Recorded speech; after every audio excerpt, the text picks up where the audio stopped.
Hey everyone, welcome back. Ready for another deep dive? Definitely. Today, we're tackling Amazon S3. Oh, yeah, a classic. Whether you're cramming for a meeting or just, can't stop yourself from wanting to know everything about this cloud storage giant, this one's for you. It's a big one. We're going to break down how it all works, All up pieces. why it's basically taken over the internet, and trust me, there are going to be some aha moments along the way. I guarantee it. For example, did you know that S3 powers a massive chunk of what we see online?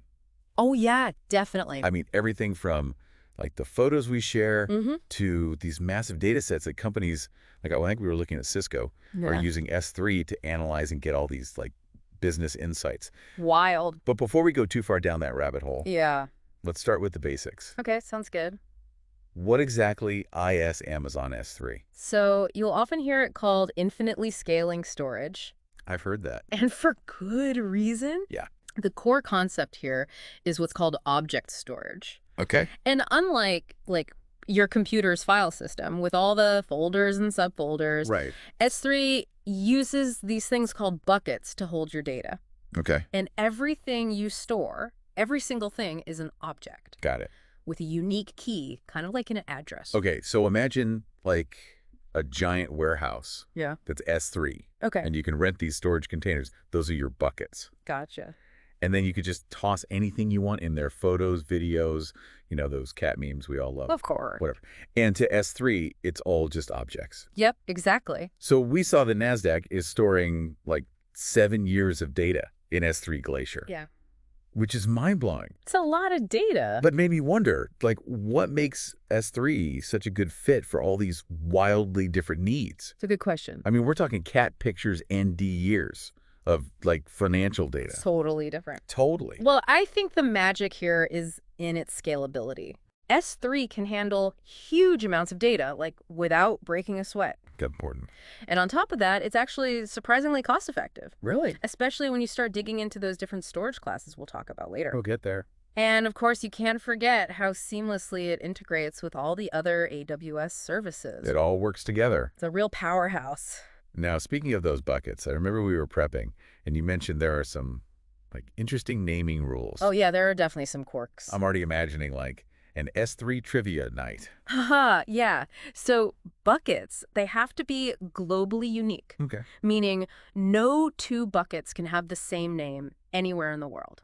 Interesting. And get this, the names can only be lowercase letters, numbers, and hyphens. Okay. No underscores, no uppercase. So it's like S3 has its own like secret language or something? It kind of does. And those global unique buckets, I remember reading that they're tied to a specific region. Even though, it feels like this global service, Mm-hmm. your bucket's going to live in a specific region, like US East 1 Yep, or like Europe West 2. exactly. Okay, let's zoom in on the objects within our buckets. Sure, Each one gets a unique key, right? that's right.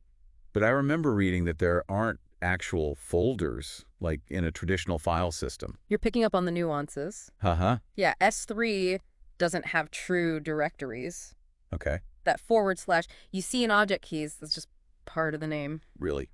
It's kind of confusing if you're coming from, those traditional file systems. I could see that. But it's actually one of the things that makes S3 so powerful. Interesting. So no folders, just buckets and objects with these unique keys. Yep, that's the core of it. And didn't we see something about the size of these objects? Oh, yeah. The largest object size in S3 is a whopping 5 terabytes 5 terabytes Mm. in a single object. in a single object. That's a lot of data. That's a lot. What if you need to store something even bigger? Well, that's where multi-part upload comes in. You basically break the file into smaller chunks, upload those separately, and then S3 kind of reassembles them on the other end. Oh, okay. Like a digital jigsaw puzzle. Exactly. Okay, so we've got our buckets, objects, a way to handle these massive files. Yeah. But let's talk security. I mean, we could be dealing with some pretty sensitive data here. How does S3 keep everything safe?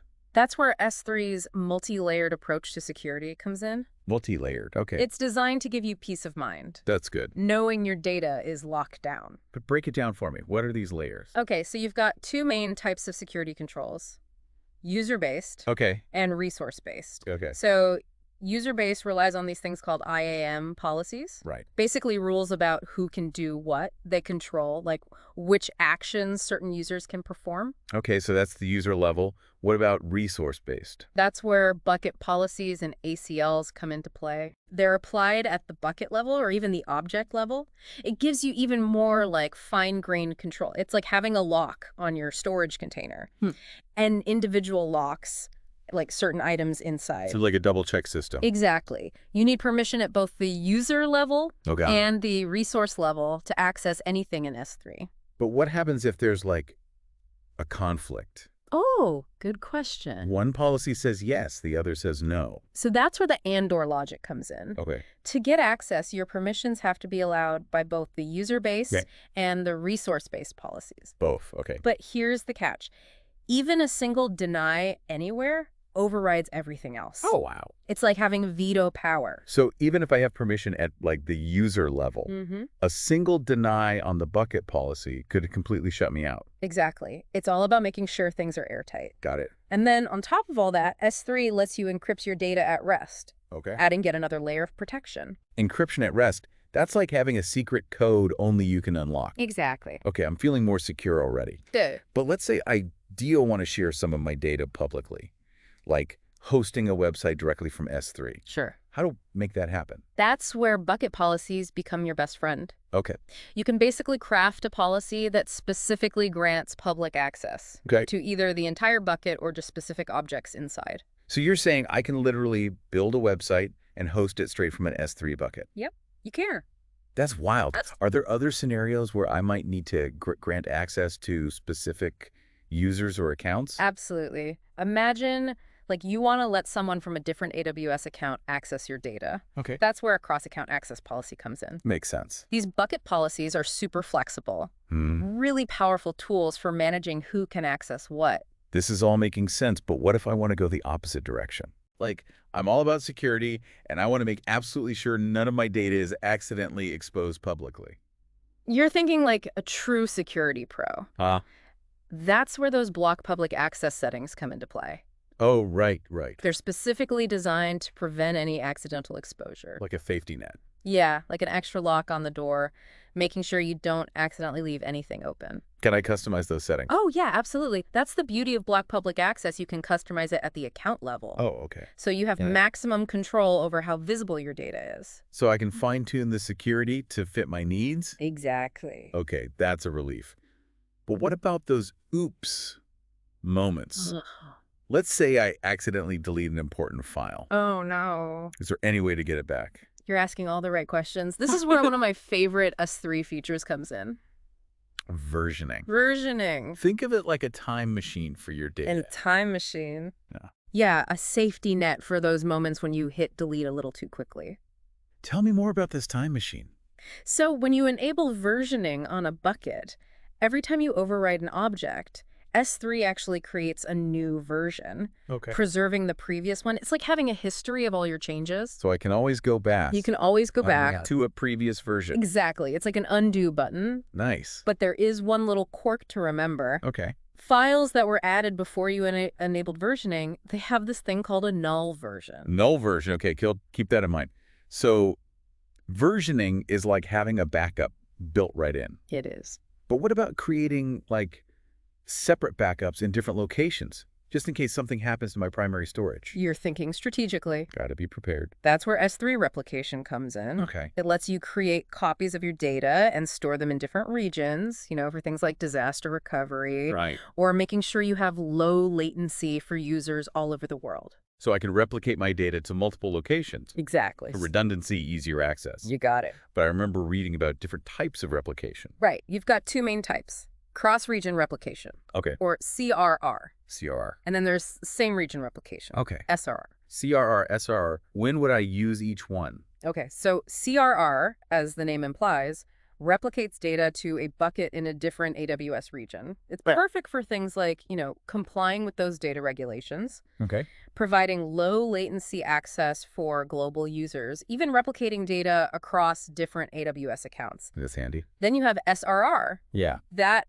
replicates data within the same region. Okay. It's often used for stuff like log aggregation or creating those real-time copies between, say, your production and test environments. Makes sense. So one's across regions, one's within the same region. Got it.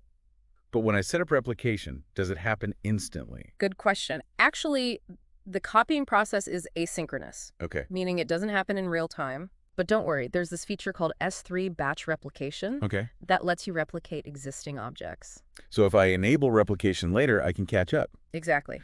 Are there any other, like, quirks of a replication I should be aware of? There are a couple things. Okay. One is when you delete objects, you have the option to replicate delete markers. Okay. But deletions with specific version IDs, those aren't replicated. It prevents, like, accidentally wiping out your whole replicated data set. That makes sense, yeah. And another thing, replication doesn't chain. No chaining. Yeah, so if bucket 1 replicates to bucket 2 and bucket 2 replicates to bucket 3, Okay. new objects added to bucket 1 won't automatically end up in bucket 3. No chain reaction. Exactly. Good to know. So we've covered creating backups, ensuring redundancy with replication. Mm-hmm. But now I'm wondering, with all these different ways to store data in S3, how do I choose the right storage type? Ooh, that's where things get really interesting. So S3 offers this variety of storage classes, each with its own blend of cost, availability, and retrieval speed. So it's like picking the right tool for the job. Exactly. I need to think about how often I'll need to access the data, how long I need to store it, and of course, how much I'm willing to pay. All important factors. Yeah.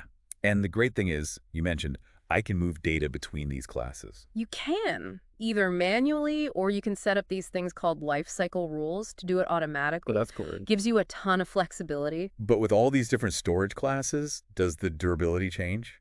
Nope, that stays the same. You can rest assured that all S3 storage classes offer the same incredible durability. Okay, good to know. We're talking 11 nines. 11 nines, that's like as close to bulletproof as you can get in the digital world. Pretty much. That's impressive. But are there any differences Oh, definitely. between the storage classes? Lots of differences. Let's talk about a few that our listeners might be interested in. Okay, sounds good. Like, let's start with S3 Standard.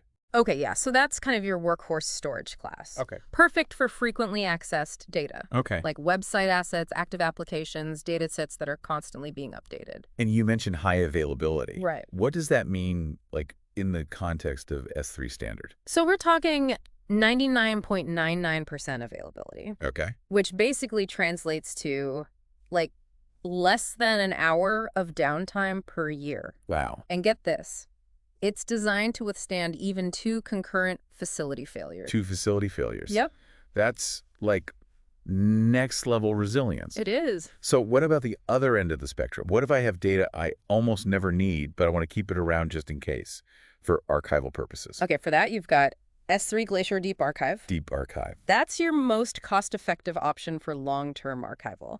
But the catch is, retrieval times can be measured in hours. Okay, so this is like your digital vault for data that you need to preserve but don't need to access quickly. Exactly. Okay, so we've got S3 Standard for frequently accessed data, Glacier Deep Archive for that long-term archival. Mm. What if I need something in between? Like, I'm not sure how often I'll need the data, but I don't want to wait hours to get it if I do. You're in luck. That's where S3 Intelligent Tiering comes in. Okay? Think of it as the set it and forget it option for storage. Okay. It automatically moves your data between different access tiers based on how you're actually using it. So S3 is basically making decisions for me. Yep. Optimizing my storage based on my usage patterns. Exactly. And here's the best part.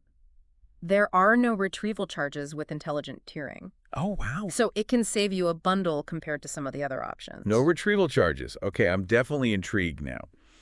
So we've talked about S3 Standard, Glacier Deep Archive, and intelligent tiering. Mm, Is there, like, a way to compare them side by side? absolutely. There's a really handy S3 storage classes comparison table available online. It breaks down all the key differences so you can see which one's right for you. Awesome.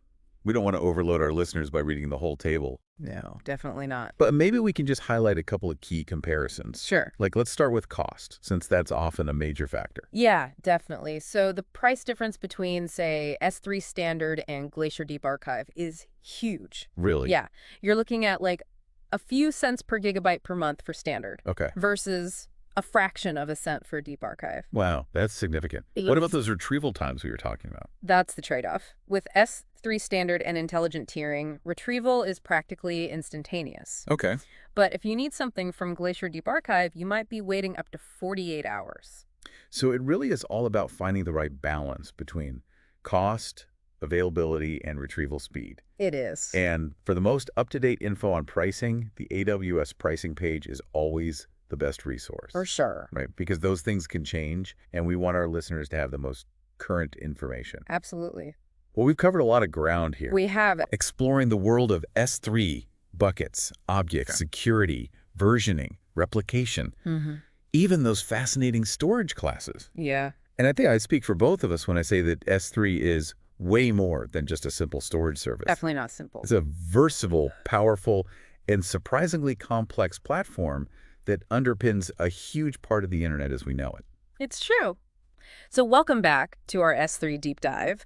You know, before we go any further, I think it's worth taking a step back and appreciating just how, integral S3 has become to, well, the internet as we know it. Yeah, it's everywhere, isn't it? It really is. We've talked about its scalability, Right. cost effectiveness, security features. But what truly sets S3 apart, I think, is its sheer ubiquity. Okay, ubiquity, that's a big word. Yeah. What does that mean, in the context of S3? Are we talking about it being everywhere? You got it. S3, it underpins this vast ecosystem of applications and services. I mean, Right. countless websites, mobile apps, even enterprise systems, they all rely on S3 for storing and delivering data. It's behind the scenes of so much.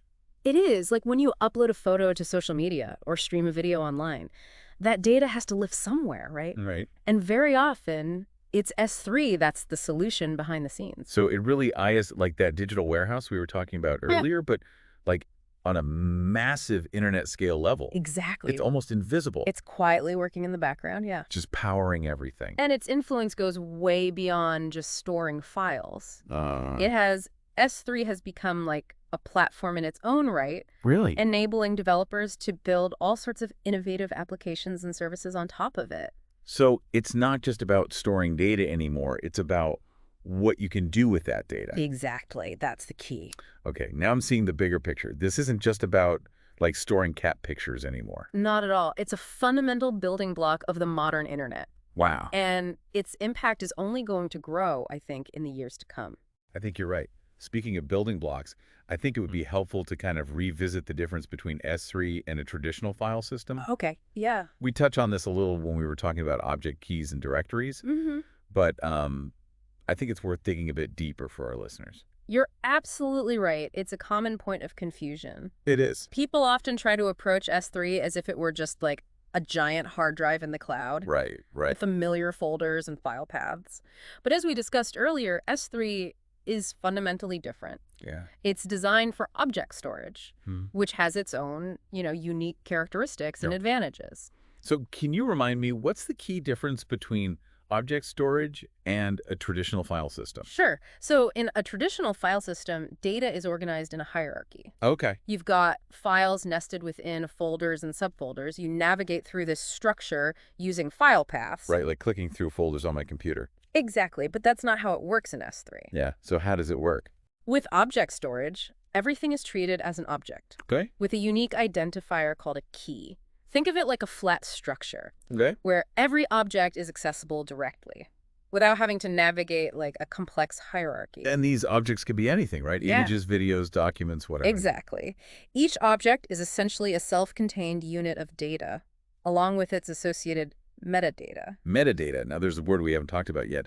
What is metadata in, the context of S3? So metadata is essentially data about data. Okay. It provides information that describes the object, like its file type, creation date, size, and any other relevant attributes. So it's like a little label attached to each object. Yeah, you can think of it that way, giving us more context. Yeah. And in S3, you can even add custom metadata to your objects, You can? which can be super useful for organizing and managing your data. So I can add my own information. Yep.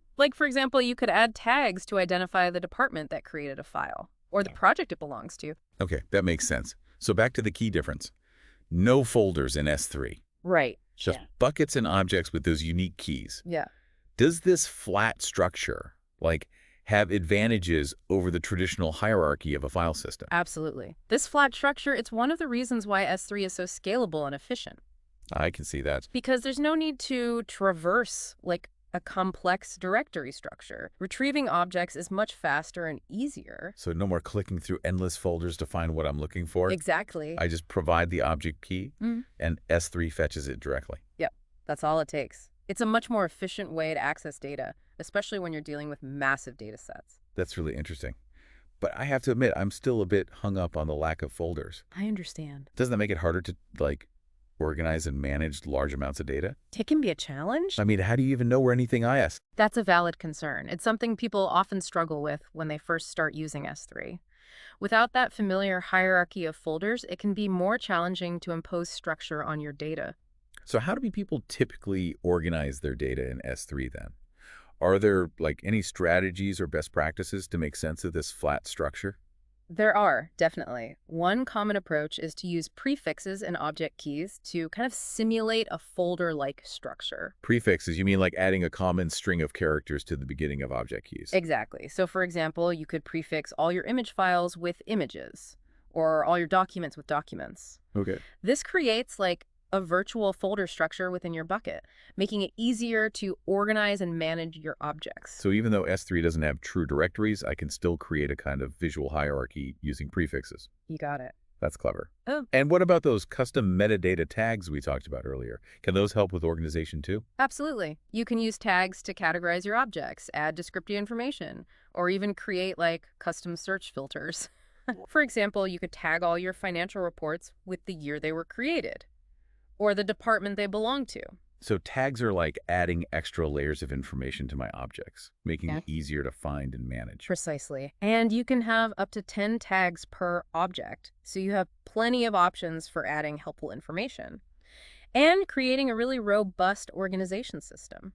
This is making a lot more sense now. S3 might not work exactly like a traditional file system, Yeah. but with a bit of creativity, I would still organize and manage my data effectively. It's all about adapting to this new way of thinking about storage. Exactly. And once you embrace those unique characteristics of object storage, you'll start to see the power and flexibility it offers. Right. So we have explored how S3 works on a fundamental level. Talked about its global impact and even dug into the nuances of object storage. But I have a feeling we've only scratched the surface of what S3 can do. Oh, we've barely scratched the surface. S3 is vast. Yeah. And it's constantly evolving. Always changing. With a wealth of features and capabilities waiting to be explored. So what's next on our S3 adventure? What other mysteries are we going to uncover in the final part of our deep dive? Okay, so in the next part, we're going to shift our focus to some of the more advanced features of S3, including things like lifecycle policies, storage analytics, and something called serverless computing. Ooh, serverless computing. Now that sounds intriguing. All right, listeners, be sure to join us for the final part of our S3 deep dive, Yeah. where we'll continue to explore the incredible capabilities of this, powerful cloud storage service. All right, welcome back, everyone, for the final part of our S3 deep dive. I'm telling you, I feel like I could give a presentation on this stuff now. We've covered so much. Buckets, objects, security, Oh, the important stuff. even those super cool storage classes. But as promised, we've got even more intriguing S3 features to uncover Oh, yeah, we're just getting started. in this final part. That good stuff. You ready to explore the more advanced side of S3? Let's. All right, so let's dive in. You mentioned something about lifecycle policies earlier. Oh, yeah, lifecycle policies. What are those all about? They're basically like automated rules Okay, that you can set up to manage your data over time. so instead of manually moving data between storage classes, You're right. I can just set up some rules. Yeah. And S3 takes care of it for me. Exactly. It's pretty amazing. That sounds like a lifesaver, especially if you have a ton of data to manage. It is, especially for large organizations. Yeah. Think about it. You can define transitions Okay. to move objects to different storage classes Right. based on their age, Yep. how often they're accessed, Hmm. or even custom tags. So if I'm not accessing a file regularly, S3 can automatically move it to a cheaper storage class for me. Exactly. That's the idea. That's super efficient. It is, and you can get even more granular with the rules. Oh. You can set up transitions based on access patterns. Yeah. So moving files to a lower cost tier if they haven't been accessed in, say, a certain amount of time. So it's all automated. It's all automated. That's how companies like Netflix manage their massive video libraries. Oh, wow. That's a lot of data. It is. They save a ton on costs Yeah. while making sure people who want to binge their favorite shows can still access them quickly. So S3 is helping Netflix save money Mhm. and to keep its viewers happy. It's a win-win. That's impressive. But lifecycle policies, they can do more than just manage storage classes, right? You're right. You can also use them to automatically expire objects. Expire. Yep, basically delete data Okay. after a certain amount of time. So it's like a self-destruct button for data you no longer need. You got it. Well, so lifecycle policies are like having a personal assistant for my S3 data, I like that analogy. keeping everything organized, cost-effective, Hmm. and even like cleaning up the clutter. Yep, it takes care of everything. I'm sold. What other like advanced features should we know about? Well, if you really want to take control of your S3 data, you need to check out storage analytics. Storage analytics. Yeah. That sounds a bit technical. What exactly are we talking about here? Think of it as a set of tools Okay. that gives you insights into your S3 usage patterns. Okay. It helps you optimize costs, identify potential security risks, Important. and even improve performance. So it's like a dashboard that shows me everything that's happening in my S3 buckets. Exactly. Like I can see how much storage I'm using, how often I'm accessing data, Yeah. where my costs are coming from. All of that. That's super helpful. It is. It's all about gaining visibility Right. and understanding how you're actually using S3. So I can make better decisions. Right. Informed decisions about your storage strategy.